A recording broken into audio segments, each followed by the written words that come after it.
Hi everyone! Welcome to another video in our DevPsych series. Today, pag-usapan natin ang adolescence.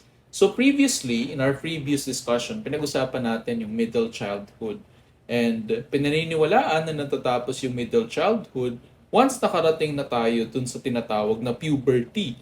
And yung puberty naman ay yung marker natin kung kailan nagsisimula ang adolescence. So mag-start tayo with our discussion with physical and cognitive development in adolescence. Sa mga teenagers, no? So when we say adolescence, it is a stage, a developmental transition between childhood and adulthood entailing major physical, cognitive, and psychosocial changes. Okay? I think ito yung isa sa mga stage na grabe yung makikita nating mga changes, not only physically, but also there are a lot of changes sa katawan sa self natin, no, mentally and psychosocially. Maraming nagbabago, maraming pwede mangyari sa loob ng 8 to 10 years, no? Maraming pwede mangyari from 10 years old up until maging 18 ka na and up until maging young adult ka na. Okay? And like what I said earlier, puberty, yung isa sa mga palatandaan na nagsisimula na yung adolescence. It is the process by which a person attains sexual maturity and the ability to reproduce. If we will connect this to the theory of Sigmund Freud, we are now entering the genital stage, which is the last stage of psychosexual development. And at this stage, we are now capable of reproduction. Okay? More of mature sexuality.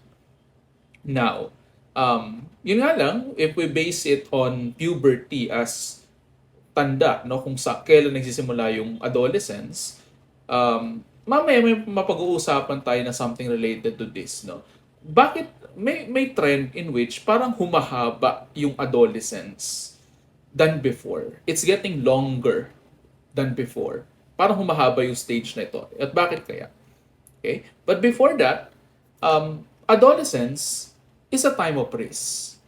Okay? It's a very challenging stage. Some would even say this is a very problematic stage. And then, di ba, when you realize what you have done when you were younger, when you were a teenager, you have realized that you have done some things that your present self will no longer do.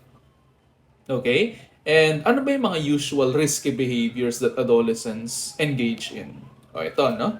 Here are some examples from the textbook. Riding a car without a seat belt or to ride with a driver who has been drinking. Yan, drunk driving. No? Mahilig mag-party-party. Mahilig gumimik.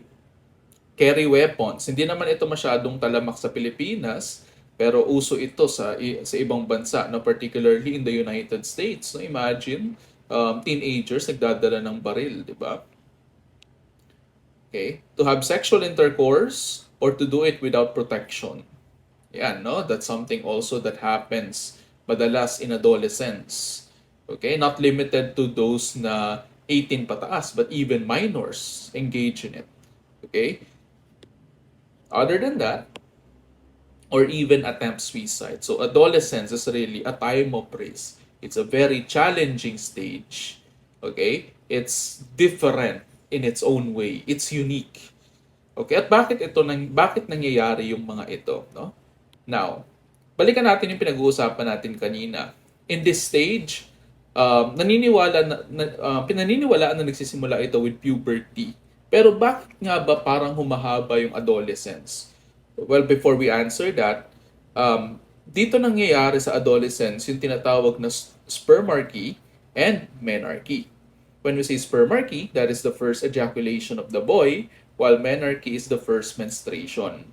And among boys, it may happen at around 13 years old. And among girls, it may happen anytime between 10 to 16 and a half. Okay? Pero you know what? Nowadays, it's even earlier. Even 8 years old, no? Nagkakaroon na ng menarchy. Dinudugo na. May dalaw na. Okay? And bakit kaya ganun yung case? As you can see dun sa chart sa kanan, noong 1840, sa Norway, ang age of menarchy is 17 and a half. And then bumaba yan to 13 pagdating ng 1960. Sa USA, back in the 1900s, it's 14. Bumaba yan to 12 and a half pagdating ng 1960. And sabi ko nga, lately, may mga naririnig na ako na 8, 9 years old, meron ng, meron ng menstruation. Isa itong secular trend. It's a trend that, crosses, it's a trend across generations na merong pagbabago across generations. In this case, pabata ng pabata ang nakakaranas ng menarche. Ganun din for entire puberty, not only menarche, no? Mas maagang nagpu-puberty ang mga tao nowadays. And why is that the case, no?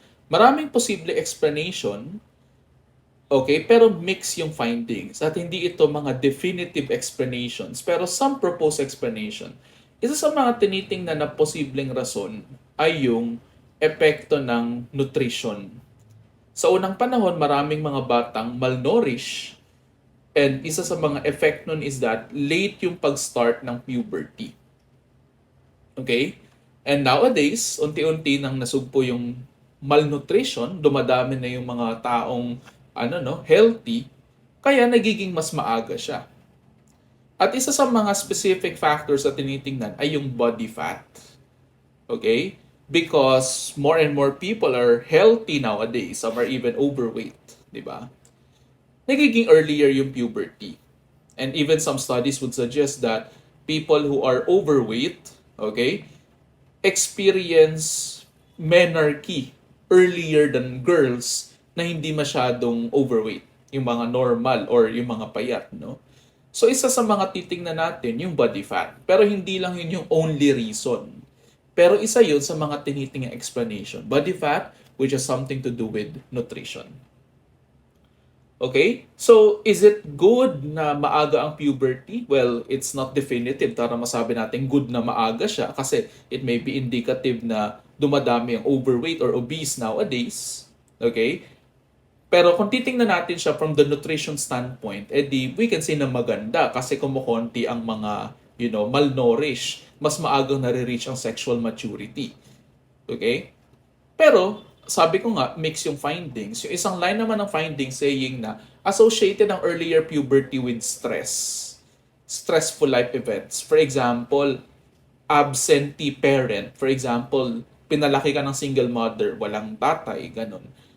May correlation siya with earlier puberty. But remember, in DEVPSY and in any other subject, correlation does not imply causation. Having an absentee parent is not the cause of earlier puberty. There's just a correlation between the two. Okay? Ang isang paliwanag dyan ni Papalya, the author of our textbook, is that posibleng may epekto ang stress as a mediator, as a mediating variable. In other words, stressful life events such as having an absentee parent results to higher stress, and higher stress can be a predictor of earlier puberty. But once again, that's just a proposed explanation. Correlation does not imply causation. So, marami tayong kailangan tingnan. Pero at the end of the day, kaya nagsisimula yung puberty kasi na dumadating yung time sa buhay natin in which nagmamature yung brain natin, and the brain will signal the body na nare-reach ko na yung maturity. So kailangan na merong mangyari mga changes. The hypothalamus will send signal to the body na teenager na ako. So kailangan magsimula na yung mga changes na kailangan kong maranasan physically. Okay? So, ilan yung mga nabanggit ko sa mga dapat nating tingnan, no? Pero wala tayong definitive answers talaga kung maganda ba or hindi maganda yung maagang pag-i-start ng puberty. Pero the bottom line is, isa itong factor kung bakit parang humahaba yung adolescence. Kasi mas maaga siya nag-i-start. Pero sir, on the other side of the equation, bakit naman late siya nag-i-end? Okay? Sasagutin natin yan in the next lesson. Kung ano naman yung reason, bakit parang humahaba yung puberty, not really puberty, yung adolescence past 20. Diba? Babalikan natin yan in the next lesson. Okay? Puberty, okay, begin at age 8 or 9 in boys. Nauuna lang ng konti yung mga babae. And usually, it takes around 3 to 4 years. And during this time, we develop primary and secondary sex characteristics. Yung pinagkaiba nila is that yung mga primary sex characteristics are sex characteristics that are directly involved in reproduction. Okay? And these parts enlarge and mature during adolescence. For women, these include ovaries, fallopian tube, okay, uterus, clitoris, and vagina. For men, testes, penis, scrotum, seminal vesicles, and prostate gland. Kung mapapansin ninyo, pag sinabing primary sex characteristics, involved sila in reproduction and part sila ng reproductive system. Okay? On the other hand, aside from our primary sex characteristics, nade-develop din yung secondary sex characteristics, which are not really directly involved in reproduction, but they also develop around adolescence. Like nakakaranas tayo ng growth spurt. Other than that, ano pa yung ibang secondary sex characteristics? Among women, it's your breasts. Among men, it's our shoulders. Okay? Even facial, pubic hair, body hair. Okay? Deepening of voice. At iba pang mga changes na nangyayari in adolescence. So anong purpose nila, sir, if hindi naman sila involved in in reproduction? Some would argue that they are useful in attraction. 'Di ba? May kinalaman ito sa evolution, 'di ba? Survival of the fittest, and we are attracted to people who are capable of reproduction. So itong mga secondary sex characteristics na to can be useful in attracting a mate. For example, shoulders can be an indicator of strength. And from the evolution standpoint, somebody will be drawn to somebody who is strong because that person is more likely to survive over somebody who is weak. Okay? So yun yung purpose ng secondary sex characteristics. They can be used for attraction. Okay? They may not be directly involved in reproduction, pero they still play a role in attraction, and they also develop during adolescence. Okay? Another na pwede natin pag-usapan, not just the body, but the brain also changes at this stage. And bakit ba ginagawa ng mga adolescents yung mga bagay na binanggit ko kanina, like yung risk-taking? Kasi ang sagot dyan, nauunang mag-mature yung limbic and reward systems natin, which is an explanation for the risky behaviors, while hindi pa masyadong mature yung frontal lobe, which is responsible for higher order thinking, like judgment, reasoning. Magmamature pa lang yan pagdating ninyo ng young adulthood, up until 25, around that age. Pero hindi siya absolute. Pero yan yung sagot dun sa tanong, bakit makulit ang adolescent? Kung bakit risk-taker? Kung bakit matigas yung ulo? Kung bakit hindi nare-realize yung consequences ng actions? Kung bakit napaka-adventurous? Kung bakit napaka-excited to do risky things even though these things are not really good for them? It's because they are not yet mature enough to see the consequences of their actions. Okay? Sanabayan pa nung kagustuhan nila to explore the world. Okay? Maybe now if you are in your mid-20s, you can see that some of the things you used to do when you were younger no longer excite you. That's because maybe nag-mature ka na compared to your younger self, and you no longer let pleasure, excitement to drive you. This time, you let your, higher order thinking processes to take the driver's seat. Siya na yung in charge rather than simply looking for something pleasurable and enjoyable. Okay, so yan yung biological explanation as to why adolescents are risk takers. Nauunang mag-mature yung limbic system before yung ating frontal lobe.